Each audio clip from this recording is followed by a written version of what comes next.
नमस्कार, मी Rajratna Jondhale. Top news मराठीच्या 9च्या बातम्यांमध्ये आपलं स्वागत.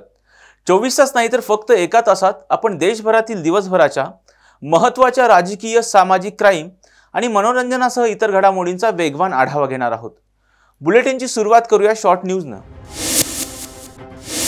ठाकरे गटाचे नेते रवींद्र वायकर यांच्या घरावर ईडीची छापेमारी. जोगेश्वरी भूखंड घोटाळा प्रकरणी ईडीचे पथक सकाळी 7 पासून करतंय छापेमारी. ठाकरे गटाचे नेते रवींद्र वायकर यांच्या घरावर ईडीची छापेमारी. छापेमारीची कारवाई सूडबुद्धीने नाही, कर नाही त्याला डर कशाला, मुख्यमंत्री एकनाथ शिंदे यांची मोठी प्रतिक्रिया. रवींद्र वायकर यांच्यावरील ईडीची कारवाई सूडबुद्धीने, ठाकरे गटाचे खासदार विनायक राऊत यांचा विरोधकांवर आरोप. शिवसेना आमदार अपात्रतेचा निकाल उद्या जाहीर होणार. दुपारी 4 नंतर निकाल जाहीर होण्याची दाट शक्यता. संसद घुसखोरीतील अमोल शिंदे यांच्यासह 5ही आरोपींची पॉलिग्राफ आणि नार्को ॲनालिसिस टेस्ट होणार. राहुल नार्वेकर यांनी मुख्यमंत्री एकनाथ शिंदे यांची भेट घेणे योग्य नव्हे. नार्वेकरांनी मुख्यमंत्री शिंदे यांची भेट घेणे म्हणजे न्यायमूर्तींनी आरोपींना भेटल्यासारखं. आदित्य ठाकरे यांची मुख्यमंत्री एकनाथ शिंदे आणि राहुल नार्वेकर यांच्यावर टीका. तलाठी भरती प्रक्रिया हा एक मोठा घोटाळा असून या प्रकरणाची SIT मार्फत चौकशी करा. विधानसभेचे विरोधी पक्षनेते विजय वडेट्टीवार यांची मागणी. विधानसभा अध्यक्ष राहुल नार्वेकर एकनाथ शिंदेंना भेटत असतील तर शंकेला वाव. राष्ट्रवादी काँग्रेसचे अध्यक्ष शरद पवार यांचं शिंदे नार्वेकर भेटींवर मोठं विधान. एकनाथ शिंदे आमचे गटनेते होते, त्यांच्याकडूनच माझी प्रतोत्पदी नियुक्ती, त्यामुळे माझाच व्हीप लागू होणार. आमदार भरत गोगावले यांचं मोठं विधान. शिवसेना आमदार अपात्रता प्रकरणाचा निकाल आमच्याच बाजूने लागणार. मुख्यमंत्री एकनाथ शिंदे यांनी व्यक्त केला विश्वास. पुण्यातील कात्रज दूध डेअरीजवळील क्रीडांगणाचं आरक्षण उठवल्याच्या निषेधार्थ आज पुणे महापालिकेसमोर पुणे जिल्हा काँग्रेसकडून विविध क्रीडा प्रकाराचं सादरीकरण करत निषेध आंदोलन करण्यात आलं.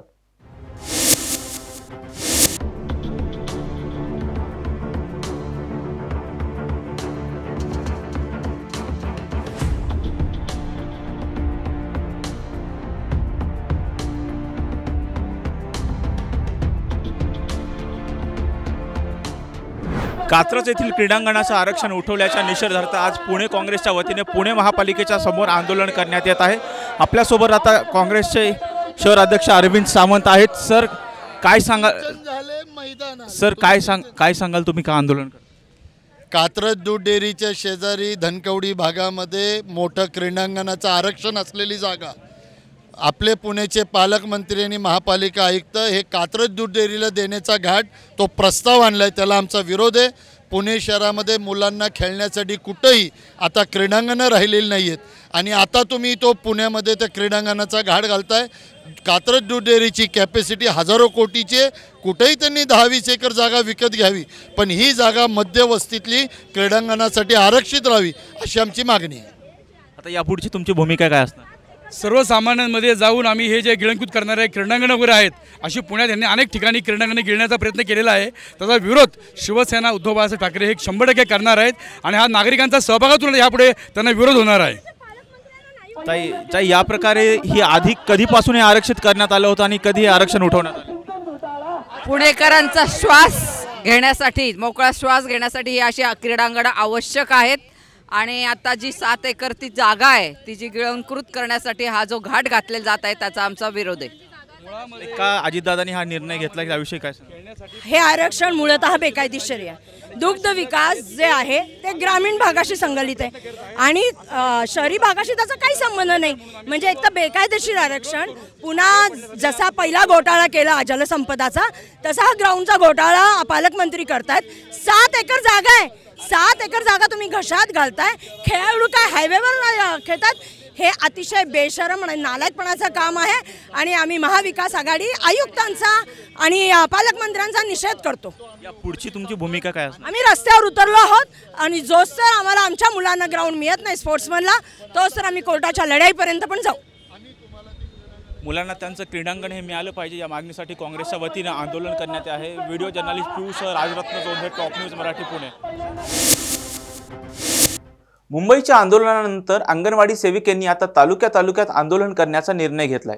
बुलढाणा जिल्ह्यातील अंगणवाडी सेविकांकडून विविध मागण्यांसाठी आज आंदोलन करण्यात आले। अंगणवाडी सेविकांच्या विविध मागण्यांसाठी त्यांनी राज्य सरकारला संपर्क केला, मात्र राज्य सरकारने अद्यापही त्यांच्या मागण्या पूर्ण न केल्यानं आता मुंबईच्या आंदोलनानंतर आता अंगणवाडी सेविकांनी तालुक्याच्या ठिकाणी धरणं आंदोलन करायला सुरुवात केली आहे। या धरणे आंदोलनामध्ये अंगणवाडी सेविका संघटना C2 यांनी मोताळा येथील प्रकल्प कार्यालय येथे धरणं आंदोलन चालू केलं असून त्यांनी राज्य सरकारच्या विरोधात जोरदार घोषणाबाजी केली आहे। ओबीसीमध्ये कुणबी समाज असल्यानं व मनोज जरांगे पाटील यांची कुणबी नोंद सापडल्यानं ते ओबीसी झाले असून मनोज जरांगे पाटील हे 12 बलुतेदारांना वेगळा उपवर्ग तयार करून आरक्षण द्यावं व त्यासाठी योजना सुरू करण्यात याव्यात अशी मागणी वेळोवेळी करतायत। त्यामुळे आम्ही मनोज जरांगे पाटील यांना आमचं ओबीसींचं नेतृत्व मानणार आहोत असं विधान 12 बलुतेदार संघटनेचे नेते सोमनाथ काशीद यांनी व्यक्त केले। काल मनोज जरांगे पाटील यांची कुणबी नोंद सापडली। खरं तर अतिशय आनंद झाला। कुणबी नोंद सापडली याचा अर्थ आता ते मराठा राहिलेले नाहीत, कुणबी झालेत म्हणजे ओबीसी झालेत आणि मनोज जरांगे पाटील आता ओबीसीचे सर्वोच्च नेते आम्ही मानणार। त्याचं कारण असं आहे की गावगाड्यातील गरीब ओबीसी जे 12 बलुतेदार आहेत त्यांना आजपर्यंत आरक्षणामध्ये योजनांमध्ये कुठल्याही प्रकारचा लाभ मिळाला नाही। किंबहुना ओबीसीच्या आजपर्यंतचे जे नेते आहेत, सर्वोच्च नेते म्हणतात आम्ही 374 जातींचं नेतृत्व करणारे म्हणणारे छगन भुजबळ आजपर्यंत ओबीसींच्या ताटामध्ये 12 बलुतेदारांना काहीच मिळवून दिलं नाही। त्याचं कारण असं आहे की त्यांनी बऱ्याच वेळा ओबीसी 12 बलुतेदार जे मायक्रो ओबीसी आहेत त्यांच्या मागण्यांना किंवा त्यांच्या 12 बलुतेदार महामंडळ असेल, वेगळं उपवर्गीकरण करून आरक्षण असेल, त्याला विरोधच केलेला आहे। त्याच्यामुळे आम्ही आजपासून छगन भुजबळ साहेबांना आम्ही ओबीसीचे नेते मानणार नाही। आमचे ओबीसीचे सर्वोच्च नेते हे मनोज जरांगे असतील आणि खरं तर मनोज जरांगे हे 12 बलुतेदाराच्या आरक्षण असेल, उपवर्गीकरण करून किंवा त्यांच्या मागण्या असतील त्यांना काहीतरी मिळालं पाहिजे, त्यांच्यावर अन्याय झालेला आहे ही भूमिका ते कायम घेतात। खरं तर या महाराष्ट्रातील सामाजिक सलोखा राखला जावा, कुठल्याही प्रकारचं वातावरण बिघडू नये यासाठी आम्ही वेळोवेळी प्रयत्न करतोय। गेले 2 महिने झाले सामाजिक सलोखे परिषद घेतोय आणि त्याच्या माध्यमातून महाराष्ट्रातलं वातावरण शांत करतोय। तिकडे भुजबळ आणि काही नेते असे म्हणजे वेगळ्या प्रकारचे वक्तव्य करून वातावरण बिघडवायचा प्रयत्न करतायत आणि आम्ही तो शांत करण्याचा प्रयत्न करतोय। आम्हाला महाराष्ट्र शांत पाहिजे, आम्हाला गावगाड्यातील वातावरण चांगलं पाहिजे, याकरता आमचे प्रयत्न सुरू। MITच्या वतीने घेण्यात येणाऱ्या 13व्या भारतीय छात्र संसदेची तयारी कशी सुरू आहे याविषयी कुलगुरू डॉक्टर रवी चिटणीस यांच्याशी खास संवाद साधले आमचे प्रतिनिधी संकेत देशपांडे यांनी। MIT वर्ल्ड पीस युनिव्हर्सिटीच्या वतीने दरवर्षी भारतीय छात्र संसदेचं आयोजन करण्यात येतं। यावर्षी या छात्र संसदेचं 13वा वर्ष आहे आणि आपण या ठिकाणी पाहू शकतो की भव्य दिव्य असं व्यासपीठ असेल किंवा एकंदरीतच संपूर्ण कार्यक्रमाची जी आहे ती या ठिकाणी जय्यत तयारी जी आहे ती आपल्याला पाहायला मिळते। अनेक मान्यवर मंडळी जी आहेत ती या ठिकाणी या छात्र संसदेसाठी येणार आहेत। प्रामुख्याने जर आपण म्हटलं तर भारताचे माजी उपराष्ट्रपती व्यंकय्या नायडू असतील, मध्य प्रदेशचे माजी मुख्यमंत्री शिवराज सिंग चौहान असतील, तर हे देखील या छात्र संसदेमध्ये जे आहेत ते येणार आहेत। एकूण 6 सत्रांमध्ये ही छात्र संसद जी आहे ती संपन्न होणार आहे आणि या सगळ्या विषयावर बोलण्यासाठी आपल्यासोबत MIT वर्ल्ड पीस युनिव्हर्सिटीचे कुलगुरू स्वतः आहेत। सर, दरवर्षीप्रमाणे भव्य दिव्यता आपल्याला या छात्र संसदेमध्ये दिसते, एकंदरीत कशी तयारी आहे? तयारी नेहमीप्रमाणेच खूप जोरात आहे। आजचा शेवटचा दिवस आहे तयारीचा। समोर बघताय की 10,000 मुलांची सोय आहे। आता आमच्यासमोर प्रश्न असा की इतका जास्त डिमांड येतो आहे, याच्यात आम्हाला यायचं आहे, तर मुलं फिल्टर कशी करायची? माझ्याबरोबर माझे सहकारी डॉक्टर महेश थोरवे जे आमच्या इव्हेंट विभागाचे प्रमुख आहेत आणि आज दिवसभर आणि रात्रभर काम करून तुम्हाला उद्या सकाळी हा मंडप तयार दिसेल आणि 10 वाजता व्यंकय्या नायडूंचं आगमन आहे आणि 11 वाजता आपण कॉन्फरन्सचं उद्घाटन करत आहोत। सर, आपण जी वेबसाईट दिली होती भारतीय छात्र संसदची त्याच्यावर साधारणतः आत्तापर्यंत किती नोंदणी झालेली आहे आणि ही नोंदणी प्रक्रिया कधीपर्यंत सुरू राहणार आहे? नोंदणी प्रक्रिया उद्या सकाळीपर्यंत 11पर्यंत चालू राहील।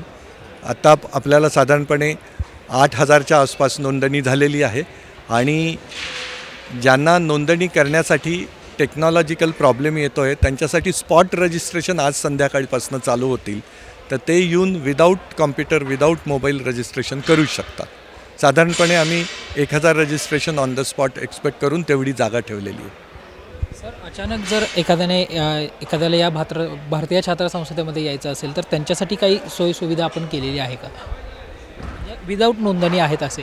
हां, विदाऊट नोंदणी आले जसं मी आत्ता सांगितलं की बाहेर स्पॉट रजिस्ट्रेशन असेल आणि अगदी आयत्या वेळेला जर आला 15 मिनटं तर त्यांनी स्पॉट रजिस्ट्रेशनकडे जावं आणि तिथनं आमची टीम त्याला या प्रांगणामध्ये घेऊन येईल. मात्र त्याचं कॉलेजचं आय कार्ड कंपल्सरी लागेल. काय आवाहन कराल सर तुम्ही एकंदरीत या सगळ्या पार्श्वभूमीवर? भारतीय युवा हा जगभरातल्या युवांच्या कंपॅरिझनमध्ये उच्च शिक्षित आहे. I will define it as well informed, well cultured and intelligent. पण असं असतानाही आपला भारत गव्हर्नन्समध्ये 47व्या स्थानावर आहे. तरुणांचा सहभाग जर अशा भारतीय छात्र संसदमध्ये आला आणि साधक बाधक चर्चा झाली तर पुढच्या 20 वर्षामध्ये भारत गव्हर्नन्समध्ये लोकशाहीची क्वालिटी किंवा त्याचं फॅब्रिक ह्याच्यामध्ये टॉप 10मध्ये जायला हरकत नाही. टॉप 5मध्ये नॉर्वे, स्वीडन, डेन्मार्क आणि फिनलंड आहेत. अमेरिकेचाच नंबर 27 आहे, इंग्लंडचा नंबर 21 आहे, भारताचा 47, चायनाचा 163 आणि अफगाणिस्तानचा 165 आहे. तर आपण खूप काही वाईट स्थितीमध्ये नाही आहोत. चांगलं आहे राजकारण. अजून या राजकारणामध्ये आर्मचेअर क्रिटिक दिवाणखाण्यात किंवा रेस्टॉरंट बसून नुसतंच क्रिटिसिझम करण्यापेक्षा त्याच्यात उडी घ्या आणि आपलं घर आहे, क्लीन इट. करप्शन असेल, क्रिमिनलायझेशन असेल, कम्युनॅलिझम असेल, धार्मिक राजकारण असेल, या सगळ्यांवरून पुढे बोलला तर तो प्रश्न सुटणार आहे. आवाहन करतो की ह्याच्यात सहभाग घ्यावा. नक्कीच. त्यामुळे इथे भव्य दिव्य असं स्टेज पाहायला मिळतं आहे, व्यासपीठ पाहायला मिळतं आहे आणि उद्यापासून अर्थात 10 जानेवारीपासून 12 जानेवारीपर्यंत जी आहे ही 13वी भारतीय छात्र संसद जी आहे ती याच ठिकाणी होणार आहे. व्हिडिओ जर्नलिस्ट पियुष एरवडेकरसह संकेत देशपांडे, टॉप न्यूज मराठी, पुणे. बुलेटिनमध्ये घेऊयात एक छोटासा break. Come on guys, hurry up. अरे सुन ना, एक ब्रेक ले लेते हैं. Guys, I am telling you, तुम लोगों को सही से ट्रैकिंग नहीं आता, but that's okay, you can learn. रोज का ढक्कन देना. ये रेड वाला है, सही वाला देना. अबे ढक्कन, पहले तो सही पानी पीना.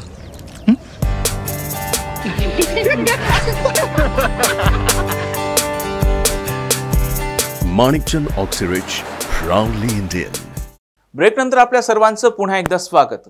22 जानेवारी 2024 रोजी श्री राम जन्मभूमी अयोध्या या ठिकाणी प्रभू श्रीरामाच्या मूर्तीची प्राणप्रतिष्ठा होत असून या पार्श्वभूमीवर पुण्यात संस्कृती प्रतिष्ठानच्या वतीनं कुमार विश्वास यांचा आपने आपने राम या कार्यक्रमाचं आयोजन करण्यात आले. 18 ते 20 जानेवारी दरम्यान या कार्यक्रम होणार असल्याची माहिती संस्कृती प्रतिष्ठानचे अध्यक्ष आणि पुण्याचे माजी महापौर मुरलीधर मोहोळ यांनी दिली आहे. दिनांक 22 जानेवारीला समस्त देशवासियांसाठी अत्यंत आनंदाची बातमी जी घडणार आहे ते म्हणजे शेकडो वर्षाच्या प्रतीक्षेनंतर प्रभू रामलल्ला देशातील नाही तर जगातील सर्वात सुंदर मंदिरामध्ये विराजमान होत आहेत आणि त्या निमित्तानं देशभरामध्ये खूप वेगवेगळे कार्यक्रम होत आहेत. पुण्यामध्ये सुद्धा आम्ही संस्कृती प्रतिष्ठानच्या माध्यमातून याच निमित्तानं डॉक्टर कुमार विश्वास यांच्या आपने आपने राम या रामकथेचा कार्यक्रमाचं नियोजन आम्ही केलंय. दिनांक 18, 19 आणि 20 जानेवारीला सायंकाळी 6 ते 9 या वेळेमध्ये एसपी कॉलेजच्या मैदानावरती हा कार्यक्रम होतोय. हा कार्यक्रम खरं तर सर्वांसाठी खुला आहे. प्रभू रामकथेचं इतक्या चांगल्या प्रकारे वर्णन जे खरं तर देशात नाही तर देशाबाहेर सुद्धा ज्यांनी केलंय आपल्या कथेच्या कार्यक्रमाच्या माध्यमातून ते डॉक्टर कुमार विश्वास पुणेकरांच्या भेटीसाठी येत आहेत आणि या कार्यक्रमाला पुणेकरांनी मोठ्या प्रमाणामध्ये सहभागी व्हावं असं आवाहन या निमित्ताने मी करतो. त्या ठिकाणी नागरिकांना आवश्यक असलेल्या सगळ्या सुविधा दिल्या जातील.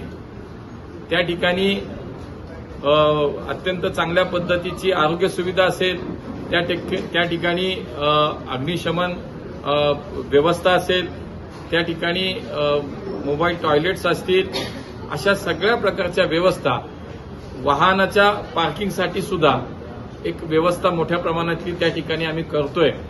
त्यामुळे नागरिकांची गैरसोय होणार नाही अशा पद्धतीनं या प्रभू रामकथेचं आयोजन आपण केलंय. सर्व पुणेकरांना आपल्या माध्यमातून विनंती करतो की आपण या रामकथेचा आनंद घ्यावा, आस्वाद घ्यावा.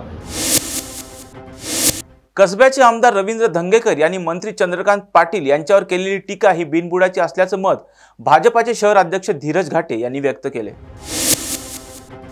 कसबा मतदारसंघातले काँग्रेसचे टेम्पररी आमदार रवींद्र धंगेकर यांनी भारतीय जनता पार्टीचे आदरणीय नेते चंद्रकांतदादा पाटील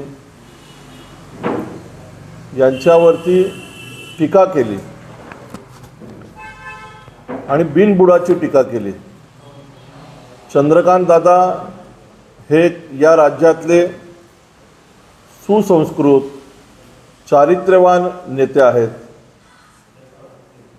चंद्रकांत दादा हे गेले 4.5 वर्ष कोथरूड मतदारसंघाचं आमदार या नात्याने नेतृत्व करतात आणि हे नेतृत्व करत असताना धंगेकरांनी काल असं म्हटलंय की कोथरूड हा गुन्हेगारांचा अड्डा झाला आहे, भयमुक्त कोथरूड झालं पाहिजे, कोथरूड हे अशांत आहे,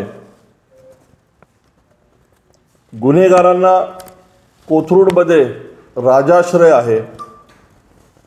त्याचबरोबर त्यांनी असं म्हणले की महाराष्ट्रातले सगळे गुन्हेगार हे कसबा पोटनिवडणुकीमध्ये भारतीय जनता पार्टीच्या नेत्यांबरोबर मतदारसंघात प्रचार यंत्रणेमध्ये उतरले होते. मला असं वाटतं की या आरोपामध्ये काहीही तथ्य नाही. कोथरूड म्हणजे पुणे हे जसं विद्येचं माहेरघर आहे तसं कोथरूड हे शैक्षणिक क्षेत्रामध्ये अग्रेसर असणारं हे कोथरूड नगर आहे. कोथरूडमध्ये अनेक शिक्षण संस्था आहेत.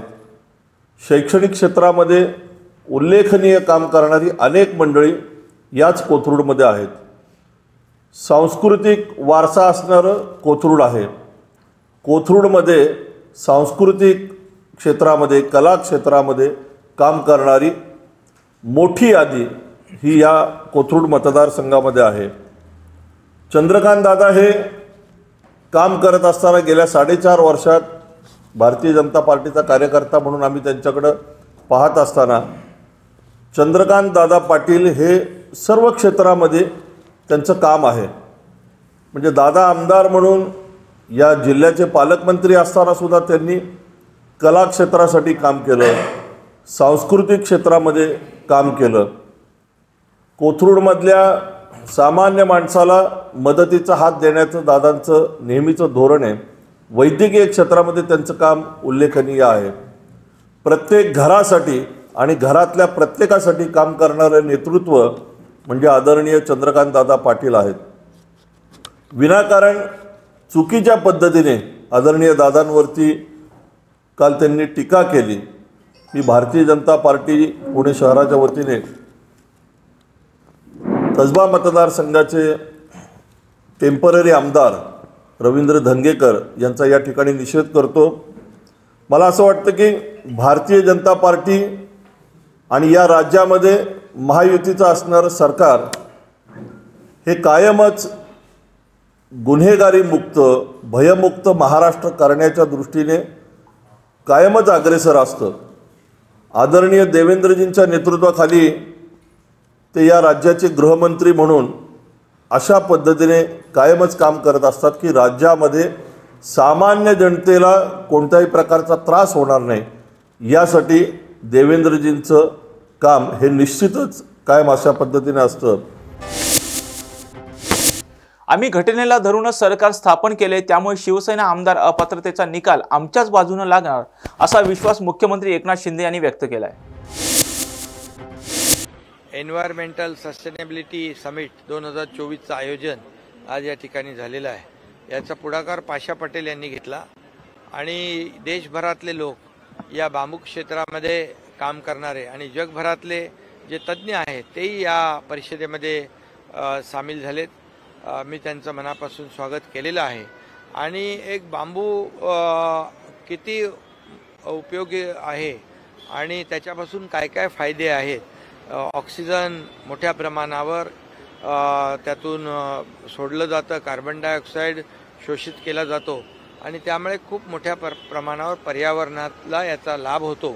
आणि बांबूपासून कितीतरी प्रकारचे जे प्रॉडक्ट आहेत म्हणजे फर्निचर आहे, त्याचबरोबर मोठमोठ्या एअरपोर्ट, 5 स्टार हॉटेल, इतर ठिकाणी स्ट्रीट फर्निचर सगळीकडेच याचा वापर होतो. मोठ्या प्रमाणावर वस्तू बनवल्या जातात. बांबू ज्वेलरी बनवणाऱ्या देखील एक बांबू लेडी नीरा शर्मा म्हणून त्याही आल्यात. मग त्या बांबू ज्वेलरीमुळे या आदिवासी महिला असतील, आपल्या गरीब महिला असतील, बांधव असतील, यांना मोठ्या प्रमाणावर अर्थकारण त्यांचं बदललं आहे.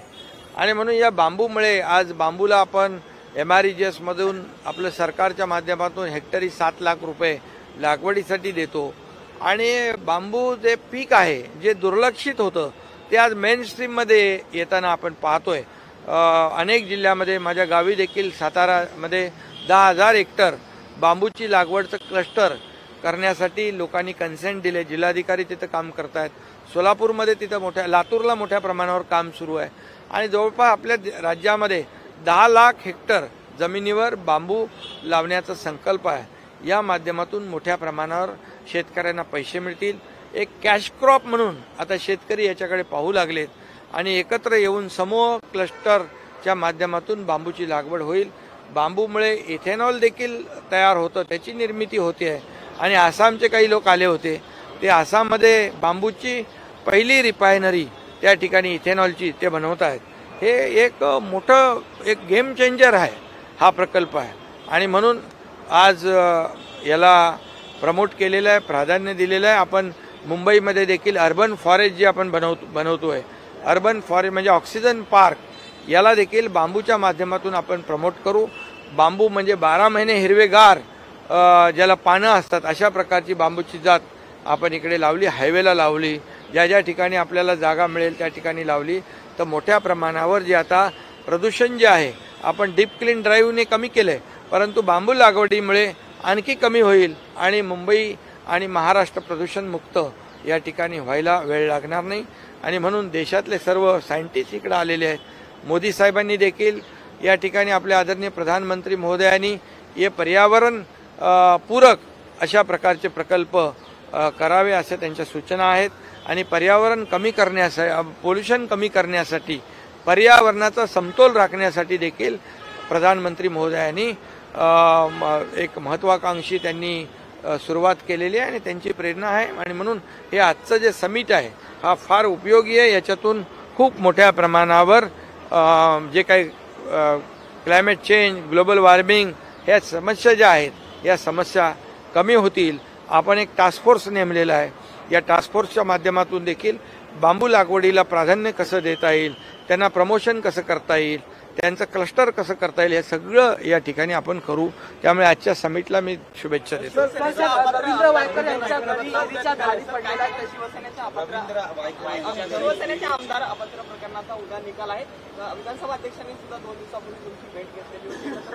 नाही, हे बघा, त्याच्यामध्ये बिलकुल तथ्य नाही.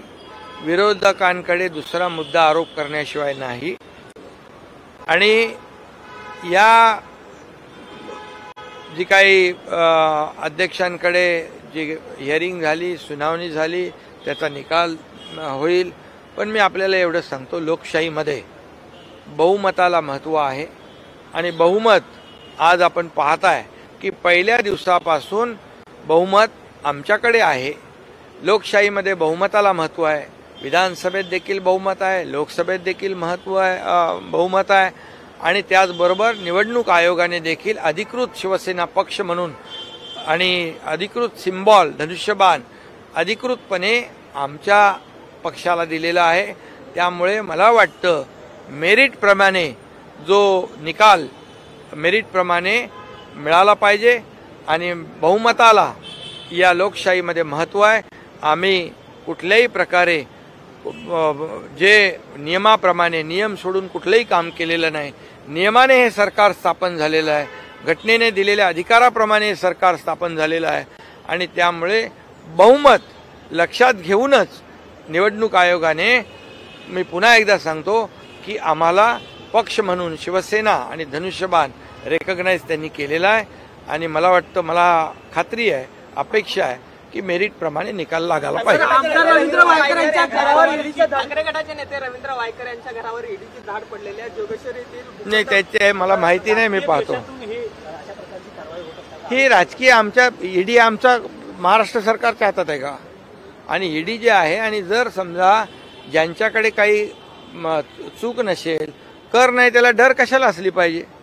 त्यामुळे कुठल्याही प्रकारची सूड भावनेने राजकीय आकस ठेवून कुठलंही काम आमचं सरकार करणार नाही. नाही तर तुम्हाला माहीत आहे की कोविडमध्ये काय भ्रष्टाचार केलेला आहे, कोविडमध्ये किती पैसे खाल्लेले आहेत. डेड बॉडी बॅगमध्ये पैसे खाल्ले, खिचडी 300 ग्रामची 100 ग्राम केली, त्या ऑक्सिजन प्लांटमध्ये पैसे खाल्ले, हे सगळं रेकॉर्डवर आहे. मग आम्ही त्यांना काय म्हणायचं? विधानसभा अध्यक्ष राहुल नार्वेकर उद्याही वेळ काढूपणा करतील असं विधान माजी मुख्यमंत्री उद्धव ठाकरे यांनी आज पत्रकार परिषदेत व्यक्त केलंय. आपण सगळेजण जाणता, आज आहे 9 तारीख, 9 जानेवारी, उद्या आहे 10 जानेवारी. सुप्रीम कोर्टात जी काय आमची केस सुरू आहे, मी दसऱ्याच्या माझ्या भाषणात सुद्धा म्हटलं होतं, ही केस केवळ आमच्यापुरती नाहीये, तर ही केस किंवा हा जो काय खटला आहे किंवा हे जे काय प्रकरण आहे ते देशामध्ये लोकशाही जिवंत राहणार आहे की नाही हे ठरवणारा हा निकाल असणार आहे. आणि आपण पाहतात की साधारणतः गेले 1.5-2 वर्ष त्याच्यावरती चर्चा, चरवण, सुनावण्या, साक्षी म्हणा किंवा उलट तपासण्या, फेर तपासण्या सुरू आहेत. साधारणतः गेल्या एप्रिल किंवा मे मध्ये सर्वोच्च न्यायालयाने आपलं निरीक्षण किंवा आदेश देताना एक रिझनेबल टाईममध्ये याचा निकाल लावावा अशी एक सूचना महाराष्ट्राच्या विधानसभेच्या अध्यक्षांना ट्रायब्युनल म्हणजे लवाद म्हणून केली. आता या रिझनेबल टाईमला काही आगापीच्या किंवा असं काही त्यांनी मर्यादा टाकलीच नव्हती. त्याच्यानंतर गेल्या 31 डिसेंबर ही त्यांनी तारीख शेवटची दिली होती.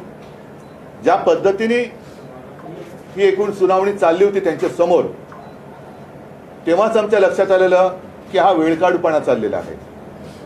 31 डिसेंबर जवळ आल्यानंतर अचानक लवादाने सांगितलं आम्हाला वेळ वाढवून पाहिजे आणि ती वेळ सर्वोच्च न्यायालयाने, कारण हा अधिकार त्यांचा आहे, 10 जानेवारीपर्यंत दिली.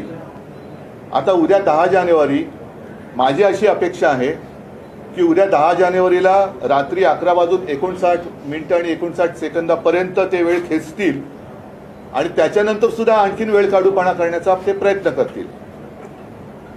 हे सगळं जरी अपेक्षित असलं तरीही एक गंभीर गोष्ट आम्ही सर्वोच्च न्यायालयात नमूद केलेलीच आहे, ती आज आपल्या माध्यमातून मी जनतेच्या न्यायालयात नमूद करू इच्छितो. असं आजपर्यंत कधी झाल्याचं माझ्या तरी ऐकिवात नाही आणि हे उघड उघड घडलेलं आहे महाराष्ट्रामध्ये. लवाद म्हणून आपल्या विधानसभेचे अध्यक्ष महोदय तिकडे जे काही बसलेले आहेत त्यांनी 2 वेळेला, मग ते इलिगल असतील काही असतील, पण मुख्यमंत्री यांना घरी जाऊन ते भेटले. एकतर विधानसभा अध्यक्ष मुख्यमंत्र्यांना असं जाऊन भेटू शकतात का, हा भाग वेगळा झाला. पण आता ते ज्या भूमिकेत आहेत त्याचा अर्थ असा की न्यायमूर्तीच आरोपीला जाऊन भेटलेत आणि एकदा नाही 2दा, काल परवाकडे तर भेटलेलेच आहेत. पण हे आणखीन काही, ही शेवटची संधी म्हणून ही 30 ही काय तारीख आहे, 18 ऑक्टोबरच्या सुमारातली आहे. आणि ही भेट कधी झाली होती? आजारी नार्वेकर अचानक वर्षावर, म्हणजे 2 वेळा आतापर्यंत ते आरोपीला भेटलेले आहेत.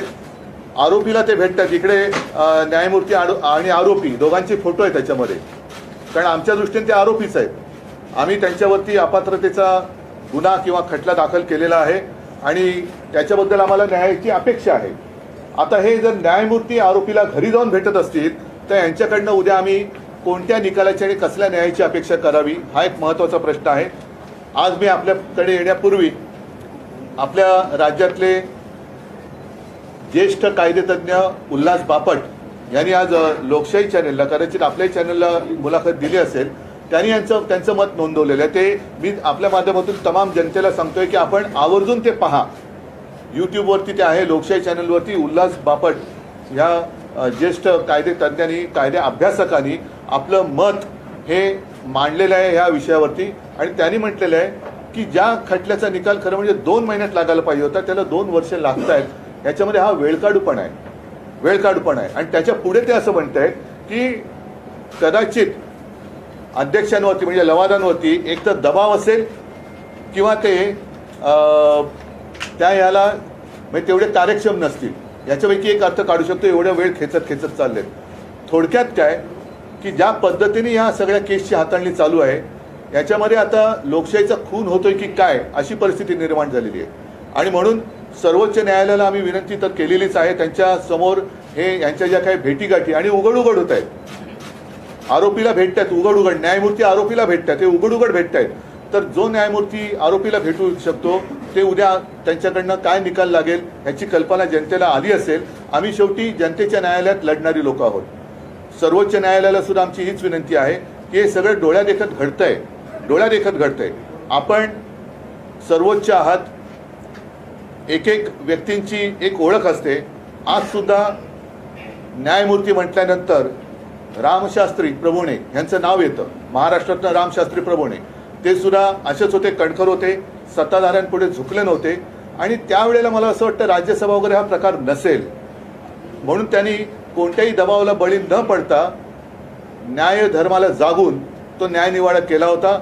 आमची अपेक्षा आणि आशा सर्वोच्च न्यायालयाकडे तर आहेच आणि त्याच्या बरोबरीने जनतेच्या न्यायालयाला सुद्धा आम्ही ही गोष्ट निदर्शनास आणू इच्छितो. खरं म्हणजे हा निकाल आणि ही केस सर्वोच्च न्यायालयाने काय निर्देश दिले होते अनिल, मला वाटतं आपण सांगा. म्हणजे जनतेला कळू द्या की उद्या जर का काही वेडावाकडा अपेक्षित निकाल हा जर का दिला तर याच्यामध्ये खरं काय आणि खोटं काय हे जनतेला सुद्धा ठरवता आलं पाहिजे. म्हणून मी तुम्हाला सांगतो, जरा तुम्ही त्याच्याबद्दल नीट विस्ताराने सांगा. बुलेटिनमध्ये घेऊयात एक छोटासा break. Come on guys, hurry up. अरे सुन ना, एक ब्रेक ले लेते हैं. Guys, I am telling you, तुम लोगों को सही से ट्रैकिंग नहीं आता, but that's okay, you can learn. रोज का ढक्कन देना. ये रेड वाला है, सही वाला देना. अबे ढक्कन, पहले तो सही पानी पीना.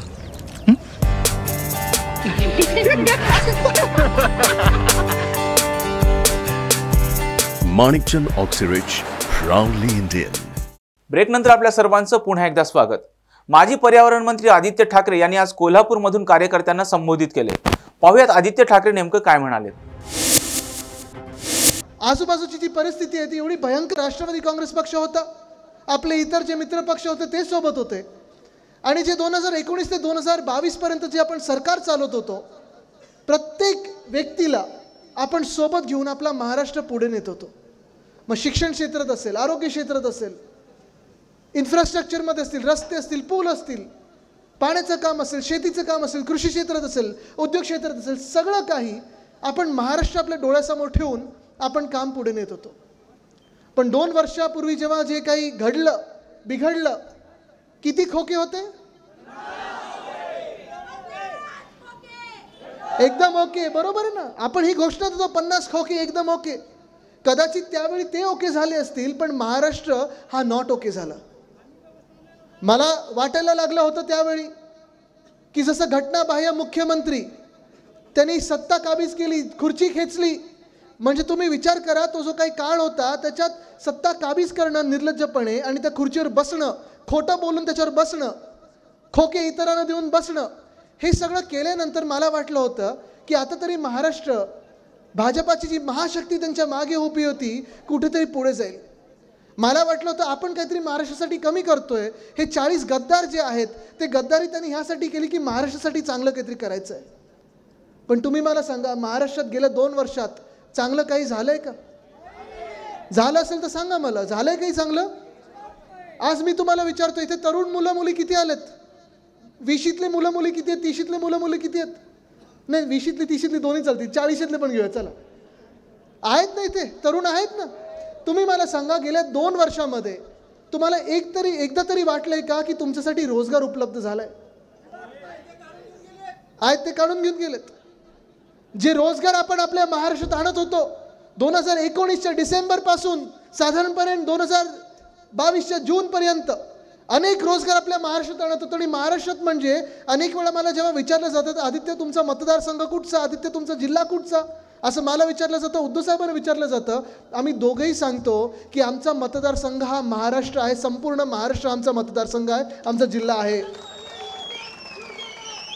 कारण अनेकदा असं होतं की जी राजकीय लोक, जी राजकीय मंडळी त्या खुर्च्यांवर बसतात, त्या मंत्रिपदांवर बसतात, जी पदं त्यांच्याकडे मिळतात, मग त्यांच्या खात्यातले जे काही स्कीम्स असतात, ज्या काही योजना असतात, ज्या आता जसं नितीनजी सांगत होते वाढत जातात, त्या योजना ह्या त्यांच्या जिल्ह्यात नेतात, त्यांच्या मतदारसंघापूर्व ठेवतात. पण आम्ही तसं केलं नाही. प्रत्येक योजना जी यायची, प्रत्येक जे काही चांगलं येईल महाराष्ट्रात, मग कृषी क्षेत्रात असेल, सरकारी क्षेत्रात असेल, प्रायव्हेट क्षेत्रात असेल, उद्योग क्षेत्रात असेल, ते संपूर्ण महाराष्ट्राच्या कानाकोपऱ्यापर्यंत कसं पोहोचेल ह्याच्यावर आम्ही विचार करायचो आणि त्याची अंमलबजावणी करायचा प्रयत्न करत होतो. आपल्याला आठवत असेल, वेदांता फॉक्सकॉन आपल्याला तळेगाव इथे आणायचं होतं, पुण्याकडे आणायचं होतं. ह्या पूर्ण पट्ट्यामध्ये साधारणपणे पश्चिम महाराष्ट्रात आणि महाराष्ट्रामध्ये आपल्याला 1 लाख लोकांना रोजगार देऊ शकलो असतो. 1 लाख लोकांना नुसतं वेदांता फॉक्सकॉनच्या त्या 2.25 लाख कोटीच्या गुंतवणुकीमुळे. जेव्हापर्यंत आपलं सरकार होतं, महाविकास आघाडी सरकार होतं, तेव्हापर्यंत 100% तो प्रोजेक्ट आपल्याच महाराष्ट्रात येणार होता, आपल्याच तळेगावमध्ये येणार होता. आमची बोलणी तशी झाली होती. 2-4 व्हिजिट्स तिथे झाल्या होत्या. आणि जे उद्योगपती होते, जे काही त्यांची कन्सल्टन्सी फर्म होती, प्रत्येकाला ते तळेगाव आवडलं होतं, महाराष्ट्रात त्यांना यायचं होतं. पण सरकार बदललं, सरकार पाडलं गेलं रातोरात. जे खोके हातोहात गेले, 50 खोके असतील कोणाकडे, 70 खोके असतील कोणाकडे, 100 खोके असतील. हे खोके आणि खोटे आणि धोके हे सगळं सरकार बदललं. आणि जेव्हा सरकार बदललं तेव्हा त्याच अधिवेशनात, पावसाळी अधिवेशन मुंबईत चालू होतं, तेव्हा मी पण मुख्यमंत्री घटनाबाह्य त्यांचं भाषण ऐकत होतो. हे असं सगळं करून त्यांनी सांगितलं, तो वेदांतावाला जणू काही कॉन्ट्रॅक्टर त्यांचा, तो आला ना 4 लाख कोटी घेऊन आला, असं झालं तसं झालं. हे सगळं आम्हाला आमदार म्हणून सांगितलं. पण पुढच्या आठवड्यात वेदांता फॉक्सकॉन गेलो कुठे? ऐकून आलं, गेलो कुठे? गुजरात. जो प्रकल्प आपल्या राज्यात 100% येणार होता तो गुजरातला गेलाच कसा? जो प्रकल्प, जे घटनाबाह्य मुख्यमंत्री ज्यांनी खुर्ची काबीज केली, सत्ता काबीज केली, सांगत होते की आला 4 लाख कोटी घेऊन आला. एकतर 2.25 लाख कोटीचा प्रकल्प 4 लाख कोटी सांगतात, म्हणजे तेवढंही माहिती नाही. पण हे सगळं होत असताना वरतून की कुठून फोन आला मला माहिती नाही, पण जो प्रकल्प 100% आपल्या राज्यात येणार होता तो प्रकल्प गेला गुजरातला. गुजरातची माझं काही भांडण नाही आहे, गुजरातची काही वैर नाही आहे. जे काही गुजरातमध्ये जायचं असेल, तामिळनाडूमध्ये जायचं असेल, केरळात जायचं असेल, लडाखमध्ये जायचं असेल, मणिपूरला जायचं असेल, केंद्र सरकार तिथे दंगली पेटल्यात तरी गेलं नाही आहे, पण मणिपूरला पण जायचं असेल, ते उद्योग तिथे गेले पाहिजेत. प्रत्येक राज्य जेव्हा विकसित होईल तेव्हा आपला देश पुढे जाईल, ह्या भूमिकेचा मी आहे. पण जेव्हा आमच्या महाराष्ट्रातलं हिसकावून नेता तुम्ही, जे हमखास आपल्या राज्यात येणार होतं, जे 100% इथे येणार होतं, आमच्या इकडच्या तरुणींना नोकऱ्या देणार होतं, रोजगार निर्माण करून देणार होतं, ते हिसकावून तुम्ही दमदाटी करून गुजरातला नेताना तिथे मला राग येतो. जसं वेदांता फॉक्सकॉनचा प्रकल्प आहे, तसं एअरबस टाटाचा प्रकल्प आहे. एअरबस टाटा आपण तिथे नेणार होतो मिहानला, नागपूरजवळ. तिथे अनेक वर्ष मिहान ते बनून तसंच्या तसं पडलं होतं. काही उद्योग तिथे जात होते. पण तिथे जर आपल्याला अजून वेग द्यायचा असेल, विदर्भामध्ये आपल्याला प्रगतीला वेग द्यायचा असेल, तर मोठे प्रकल्प तिथे आले पाहिजेत. आणि तो प्रकल्प आपण एअरबस टाटाचा मागे लागलेलो की चला मिहानमध्ये येऊ द्या, नागपूरला येऊ द्या. पण सरकार जेव्हा बदललं तेव्हा सगळी राज्य देशातली सोडली, कुठे पाठवलं? गुजरात. तसाच रोह्यामध्ये आपण बल्क ड्रग पार्क काढणार होतो. संभाजीनगर, छत्रपती संभाजीनगरच्या ऑरिक सिटीमध्ये मेडिकल डिव्हाइस पार्क आणणार होतो. अनेक असे उद्योग जे राज्यभरात आपण सगळीकडे प्रत्येक जिल्ह्यात आणण्याचा प्रयत्न करतो. कारण हल्ली मी बघतो 5 स्टार MIDC उद्योग मंत्री 5 स्टारमध्ये फिरतात, पण आमच्या 5 स्टार MIDC मध्ये नवे उद्योग आलेत का? नाही आलेत. पण हे सगळे उद्योग जे आहेत जे आपल्या महाराष्ट्रात येणार होते, जसं मी सांगितलं, वेदांता फॉक्सकॉन असेल, एअरबस टाटा असेल, मेडिकल डिव्हाइस पार्क असेल, बल्क ट्रक पार्क असेल, सोलर एनर्जी इक्विपमेंट पार्क असेल, हे सगळं पाठवलं कुठच्या राज्यात? गुजरातला पाठवलं. अहो हे काय, हे तर सोडाच. आपली वर्ल्ड कपची फायनल, क्रिकेट वर्ल्ड कपची फायनल किती लोकांनी पाहिली? सगळ्यांनी पाहिली. व्हायला कुठे पाहिजे होती ती? वानखेडेला, आपल्या मुंबईमध्ये. पाठवली कुठे? जर वानखेडेत असते तर जिंकलो असतो ना आपण. हे तुम्ही बोलताय, मी नाही. पण हे माझं दुःख आहे, जे ह्या मागच्या बॅनरवर लिहिलं ना, महान्याय, महानिष्ठा, महाराष्ट्र, ह्याच्यासाठी मी लढत आहे. न्याय हा आम्हाला नको आहे. आम्हाला आता कळलेलं आहे की न्याय कदाचित होणारच नाही, कारण जसं काही घडत आहे, जर तुम्ही संविधानाप्रमाणे चाललात, जे डॉक्टर बाबासाहेब आंबेडकरांनी संविधान आपल्याला लिहून दिलेलं आहे, जे आपण सगळे आंबेडकर प्रेमी जनता आहोत. आज खास करून मी तुम्हाला सांगतो, आपण सगळेच, एक महान व्यक्ती, थोर व्यक्ती आपल्या देशातून गेली, डॉक्टर बाबासाहेब आंबेडकर. नुसतं आपल्या देशात नाही तर जगात जे काही टॉप व्यक्ती असतील त्याच्यामध्ये ही व्यक्ती असेल, असं नाव असेल, त्यांचं नाव आहे. त्यांनी आपल्याला संविधान लिहून दिलं. त्या संविधानाप्रमाणे 75 वर्ष आपला देश चालला. आम्ही सगळी जी शपथ घेतो ती संविधानाची शपथ घेत असतो, त्याप्रमाणे चालत असतो. मग मंत्री असतील, माजी मंत्री असतील, आमदार असतील, खासदार असतील, अगदी प्रधानमंत्री आणि मुख्यमंत्री आत्तापर्यंत सगळे जे होऊन गेलेले आहेत, ते डॉक्टर बाबासाहेब आंबेडकरांनी जे संविधान लिहून दिलं त्याप्रमाणे चालतात.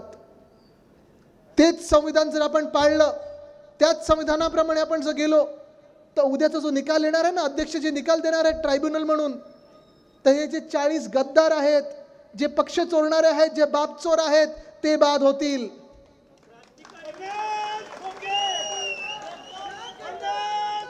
पण जर भाजपला जे संविधान लिहायचंय, भाजपला जे संविधान बदलायचंय, कारण त्यांना हे संविधान आवडत नाही, त्यांना संविधान बदलायचंय, जर त्यांच्या संविधानाप्रमाणे जर गेलो, तर मग तुम्हाला माहिती आहे की आपली बाधीची वेळ येणार. ठीक आहे, जो काही उद्या निकाल येईल तो येईल. पण महत्त्वाची गोष्ट ही आहे की आम्ही आता जनतेच्या अदालतीत येतो आहोत, कारण आम्हाला माहिती आहे की जे आत्तापर्यंत घडलं नव्हतं ते ह्या महाराष्ट्रात घडत आलेलं आहे. अनिल देसाई साहेब माझ्यासोबत आलेले आहेत. ते गेले 1.5-2 वर्ष अनिल परब साहेबांसोबत सुप्रीम कोर्टात जात असतात, ह्या परवाच्या हिअरिंगमध्ये पण असतात. जसं मी सांगितलं की 2 संविधान आहेत आपल्यासमोर. एक आपल्या देशाचं संविधान जे अधिकृत संविधान आहे, जे डॉक्टर बाबासाहेब आंबेडकरांनी संविधान लिहून दिले, त्याप्रमाणे जर चाललो तर 40 गद्दार बाद होतील. पण जर निकाल वेगळा कुठचा यायचा असेल, जर अन्याय आपल्यावर व्हायचा असेल, तर ते भाजपच्या संविधानाप्रमाणे जातील.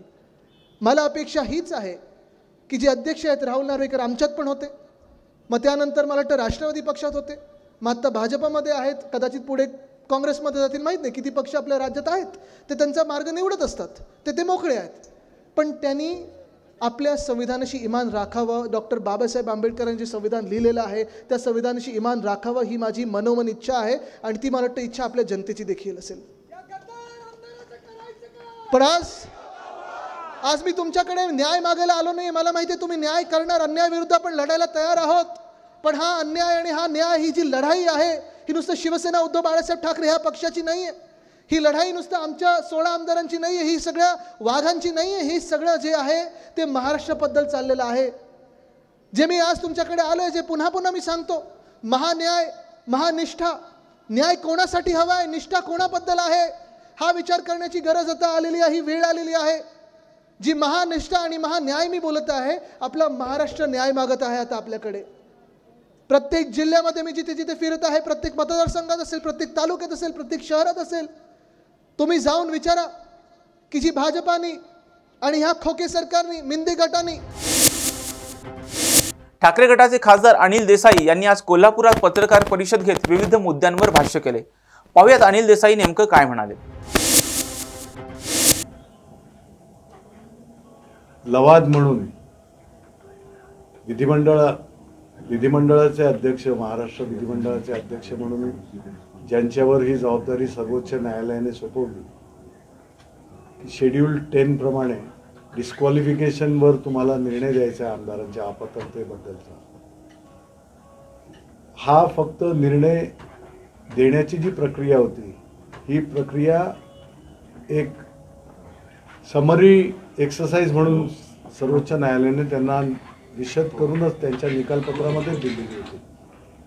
सर्वोच्च न्यायालयाने जी कन्क्लुजन्स दिली ऑपरेटिव्ह पार्टच्या बरोबर जी कन्क्लुजन्स दिली त्यामध्ये विशिष्ट पॉइंटर्स होते.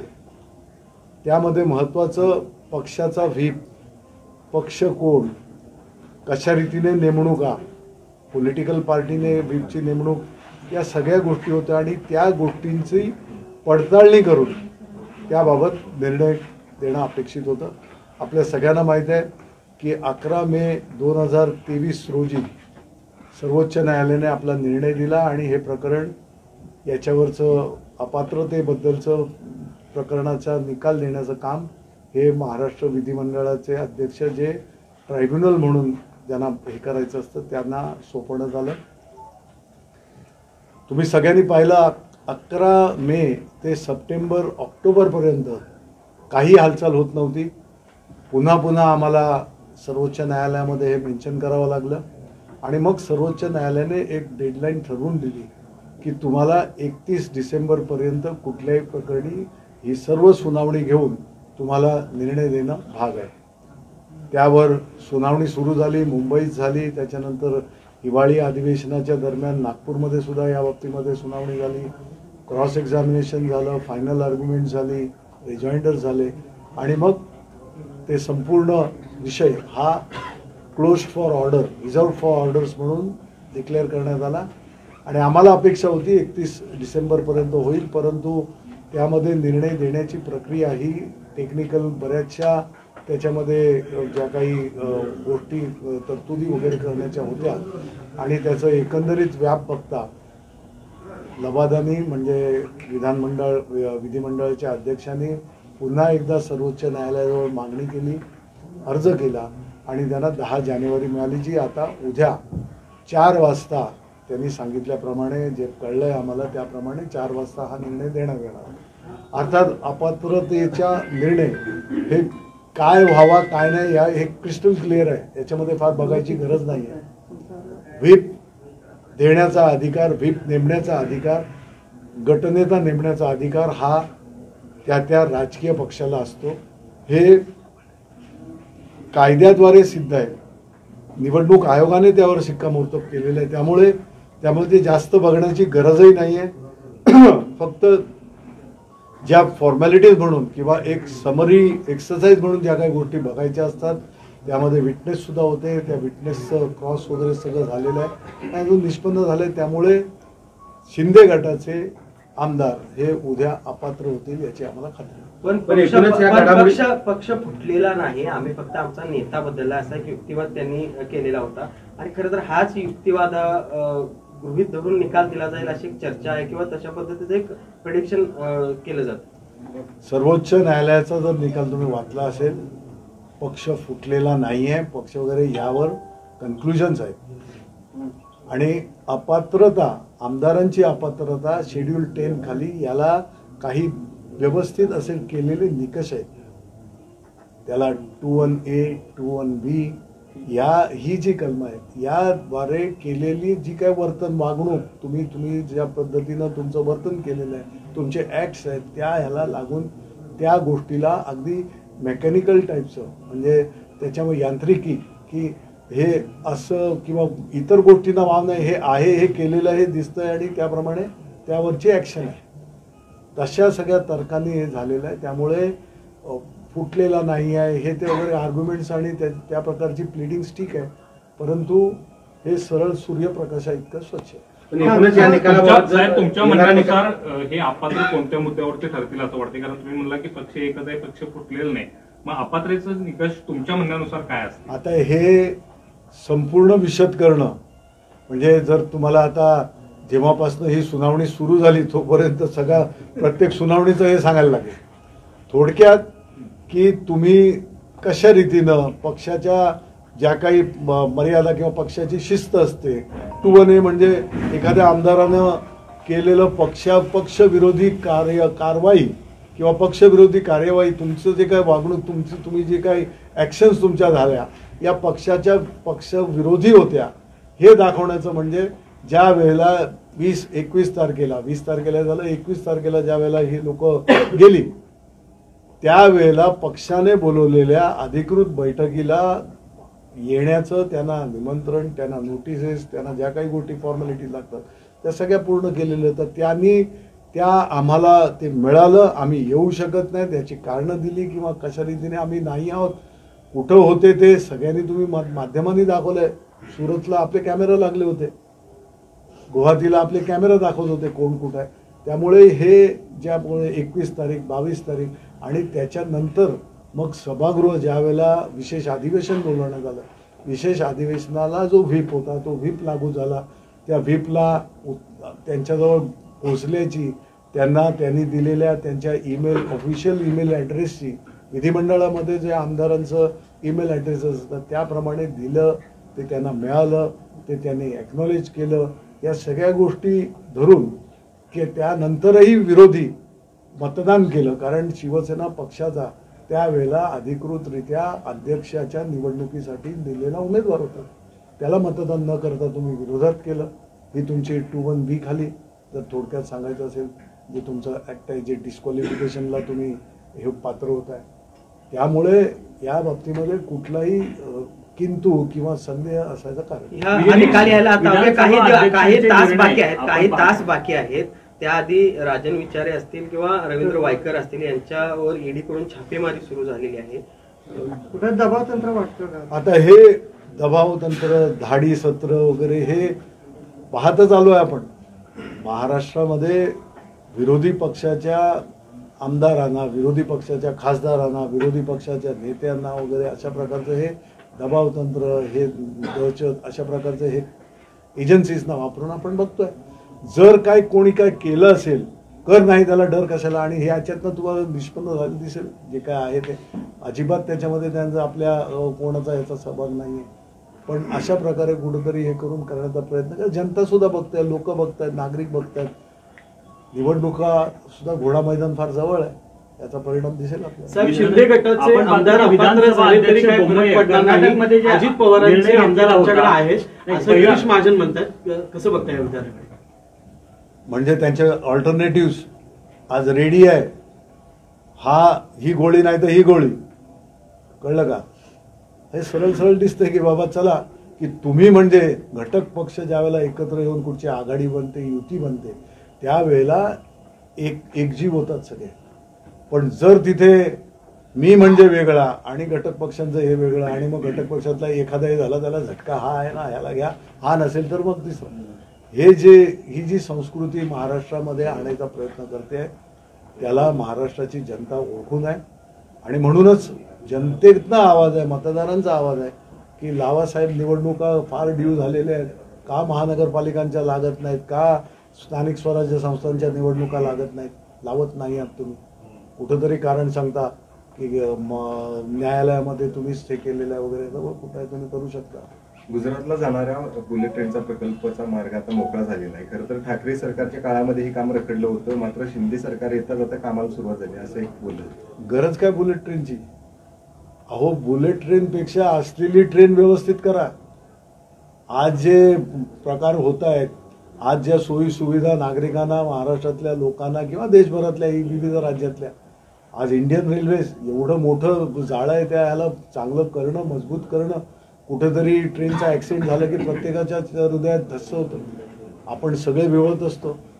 तिथे ती सिग्नल यंत्रणेपासून ते तिकडचं लेवल क्रॉसिंगपासूनचं अजून बऱ्याच ज्या गोष्टी ब्रिटिशांनी सुरू केल्या, ते रूळ वाढवणं, त्याचे बाबतीत व्यवस्थित हे करणं, त्याचा स्पीड वाढवणं, या सगळ्या गोष्टी करा ना. कुठं बुलेट ट्रेन? ती बुलेट ट्रेन मुंबईला बसा, 4 तासामध्ये तुम्ही अहमदाबादला का बडोद्याला उतरा, डायमंडवाल्यांजवळ जा. ह्या ज्या गोष्टी आहेत ह्या अपेक्षित सर्वसाधारण माणसाला नको आहे. आम्हाला सोयीसुविधा, आम्हाला आरोग्याच्या चांगल्या द्या, आम्हाला शिक्षणाच्या द्या, आम्हाला इन्फ्रास्ट्रक्चर चांगलं उभं करून द्या, महाराष्ट्र घडवा. या गोष्टींची जी अपेक्षा एका सर्वसामान्य माणसापासून त्या उद्योगपतींना आहे. विधानसभा अध्यक्षांची भूमिका नेहमीच इकडे तिकडे राहिलेली आहे. कर्नाटकचं बोमायनचं प्रकरण जे आहे त्यामध्ये सुद्धा चुकीच्या पद्धतीने निर्णय आलेला होता. कोर्टाने त्यानंतर फटकारलं होतं, निर्णय बदलावा लागला होता. अशाच प्रकारची स्थिती तुम्हाला महाराष्ट्रात दिसते. अध्यक्षांचा निर्णय फेवरमध्ये उलटा जाईल असं वाटतंय. नेमकं मग काय करणार? ज्या ठिकाणी आज अध्यक्ष एक ट्रायब्युनल म्हणून, लवाद म्हणून बघतायत, न्यायाधीशांच्या क्वासी ज्युडिशियल त्यांची अथॉरिटी आहे आणि निपक्षपातीपणे या बाबतीमध्ये ते निर्णय करतील, जो निर्णय महाराष्ट्राला अपेक्षित आहे, देशाला अपेक्षित आहे आणि जग बघत आहे. कारण लोकशाहीची जननी म्हणून आपण मिरवतो. भारत देश हा सगळ्यात मोठा लोकशाही प्रधान देश, तर त्याला साजेसं आणि सत्याची बूज ठेवणारा, लोकशाहीची बूज ठेवणारा असा निर्णय येईल अशी आम्हाला. 22 जानेवारीला राम मंदिराचं उद्घाटन होणार आहे आणि त्याच दिवशी सर्वच मस्जिद आणि दर्ग्यांमध्ये राम जप करा अशा पद्धतीचं आवाहन मुस्लिम संघाकडून करण्यात आलेलं आहे. या संदर्भात काय सांगा? कोणी काय आता हे तुम्ही सांगताय त्यावरून हे करताय. मी काय वाचलेलं नाही आहे किंवा मी काय ऐकलेलं नाही, पाहिलेलं नाही, सोशल मीडियावर सुद्धा मी नाही पाहिलं. पण तुम्ही जे सांगताय कदाचित श्रीराम हे आपलं दैवत आहे, आपली श्रद्धा आहे, आपली आस्था आहे आणि 22 तारखेला होतं त्याचं देशभरातनं जगभरातनं स्वागत होतं. आम्ही स्वागत करतो. कारण या राम मंदिराचं कुठेतरी व्यवस्थितरित्या बाबरी पडली त्यावेळेला, बाबरी पाडली त्यावेळेला पाडणारे जर माझे शिवसैनिक आहेत असं तुम्ही म्हणताय तर मला त्यांचा अभिमान आहे. हे असं बोलणारे एकमेव हिंदू हृदय सम्राट शिवसेना प्रमुख बाळासाहेब ठाकरे होते. कुठच्याही राजकारण्याने या प्रकारचं धाडस सोडा बोलण्याची हिंमत सुद्धा दाखवली नाही की बाबा आपण बोलू शकतो किंवा त्यावेळेला बोलले. त्याचप्रमाणे त्यांची कृती राहिली. त्याचप्रमाणे त्यांचं स्वप्न होतं की श्रीराम मंदिर व्हावं. ते राम मंदिर होतंय. उद्धवजींनी सुद्धा ज्या वेळेला तारीख पे तारीख सगळं चाललं होतं त्यावेळेला कुठेही काही हे नसताना 2 वेळा वाऱ्यात तिथे जाऊन आले, दर्शन घेतलं रामलीलाचं आणि तिथं हे केलं.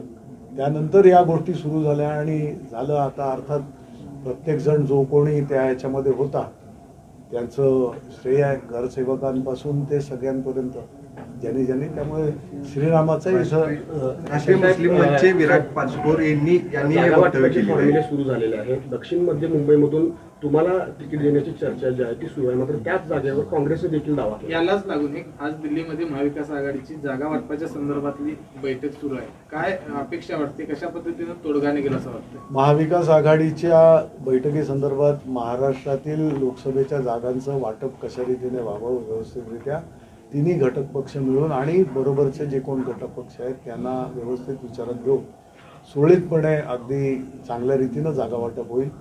मुंबईमध्ये ज्या काही दावे घटक पक्षांकडनं केले जात आहेत त्याचा सुद्धा व्यवस्थित चर्चेअंती निर्णय होणार आहे आणि कोणाला कुठे उमेदवार म्हणून द्यायचं हे अधिकार शिवसेनेमध्ये शिवसेना उद्धव बाळासाहेब ठाकरे आमच्या पक्षामध्ये सर्वस्वी अधिकार उद्धवजींचे आहेत. पक्षप्रमुख शिवसेनेला अदानींच्या विरोधात मोर्चा काढला होता. मात्र आजच्या 9च्या बातम्यांमध्ये इथेच थांबण्याची वेळ झाली. पाहत राहा टॉप न्यूज मराठी. आपला महाराष्ट्र, आपली बातमी.